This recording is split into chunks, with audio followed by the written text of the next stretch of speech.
കൊടുക്കാത്തൊരു പരാതിയില്ല, ഒരു പ്രീമേച്ചറി വന്നിട്ട് കൊടുക്കാത്തൊരു പരാതിയില്ല, ഒരു മന്ത്രി MIP പോകില്ലേ, MIP പോകുന്നത് ഇതുവരെ പോയിട്ടില്ല എന്ന പരാതിയില്ല, ആർക്കെങ്കിലും ഇൻസെന്റീവ് കൊടുത്തിട്ടില്ല എന്ന് പരാതിയില്ല, ആർക്കെങ്കിലും സ്റ്റാഫിന് സാലറി കൊടുത്തിട്ടുള്ള പരാതി ഇന്നേ വരെയില്ല. ഒരാളും ഒരു പരാതിയില്ലാതെ കഴിഞ്ഞ് 21 വർഷമായിട്ടും ഇവിടെ പ്രവർത്തിച്ച സ്ഥാപന പ്രവർത്തന മികവുള്ളത് കൊണ്ടല്ലേ അങ്ങനെ വന്നിരിക്കുന്നത്. ഒരു വീഴ്ച വരുത്തിയാൽ ഒരു കേസ് പോയാൽ മതി അല്ലേ, നമുക്ക് പ്രശ്നമാവാൻ വേണ്ടിയിട്ട് അല്ലെ. സാർ ഇൻവെസ്റ്റ് ചെയ്തു, സാർ ഇൻവെസ്റ്റ് ചെയ്തിട്ട് പൈസ കിട്ടിയില്ലെങ്കിൽ സാർ ആദ്യം ഇവിടെ ബ്രാഞ്ചിൽ വരും അല്ലെ, ബ്രാഞ്ചിൽ നേരത്തെ കിട്ടിയില്ല എന്നുള്ള കാര്യങ്ങളൊക്കെ ബോധിപ്പിക്കും. വീണ്ടും കിട്ടിയില്ലെങ്കിൽ സാറ് ചിലപ്പോൾ അവിടുത്തെ കസ്റ്റമർ കെയർ ആയിട്ട് ബന്ധപ്പെടും, അല്ലെങ്കിൽ സാർ പോലീസ് സ്റ്റേഷനിൽ പോകും, കോടതിയിലേക്ക് പോകും അല്ലെ, കേസായി രജിസ്റ്റർ ചെയ്യപ്പെട്ടു, ബ്ലാക്ക് മാർക്കായി. അങ്ങനെ ഒരു കേസ്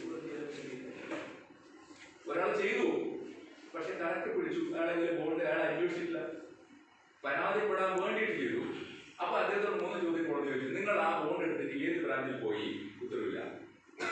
നിങ്ങൾ ആ ബോണ്ട് എടുത്തിട്ട് എന്ത് കാര്യങ്ങൾ ചെയ്തു? ഒരു അപ്ലിക്കേഷൻ കൊടുത്തില്ല, വെറുതെ ഉണ്ടാക്കി. അവസാനം കോടതി അയാൾ ശിക്ഷിച്ച അവസരം ഉണ്ടായിരുന്നു. അതാണ് അവസ്ഥ.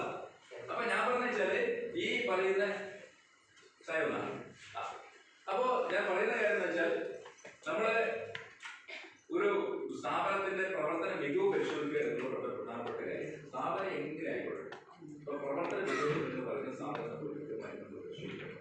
ഇപ്പൊ BLM ഇത്ര വർഷം ഉള്ളൊരു സ്ഥാപനമാണ്. ഇവിടെ ജാതിയുടെയും രാഷ്ട്രീയത്തിന്റെ മതത്തിന്റെ പേരിലെല്ലാം പ്രവർത്തിക്കുന്നത്. ഒരു ഡെമോക്രാറ്റിക് ആണ് നമ്മൾ പ്രവർത്തിക്കുന്നത്. ഇതിന്റെ കണക്കുകൾ പരിശോധിക്കാൻ വേണ്ടിയിട്ട് നമുക്കിവിടെ ഇന്റേണൽ ഇലക്ഷൻ ഓഡിറ്റേഴ്സ് ഉണ്ട്. അതുകൂടെ നമ്മൾ സെൻട്രൽ ഗവൺമെന്റ് കീഴിലാണ് പ്രവർത്തിക്കുന്നത്. യൂണിയൻ കോപ്പറേറ്റീവ് മിനിസ്റ്ററുടെ കീഴിലാണ് സെൻട്രൽ സ്റ്റാഫാണ് നമ്മൾ നിയന്ത്രിക്കുന്നത്. അതിൽ പേഴ്സൺ നിയമപ്രകാരമാണ് പ്രവർത്തിക്കുന്നത്. മാത്രമല്ല 113 ബ്രാഞ്ചുകളുണ്ട്. 4000 കോടി ആസ്തിയുള്ള ഒരു സ്ഥാപനമാണ്. ഇങ്ങനെയുള്ള കുറേ കാര്യങ്ങളുണ്ട് അല്ലെ. ഇപ്പൊ ഞാൻ ഇന്ന് ലീഗൽ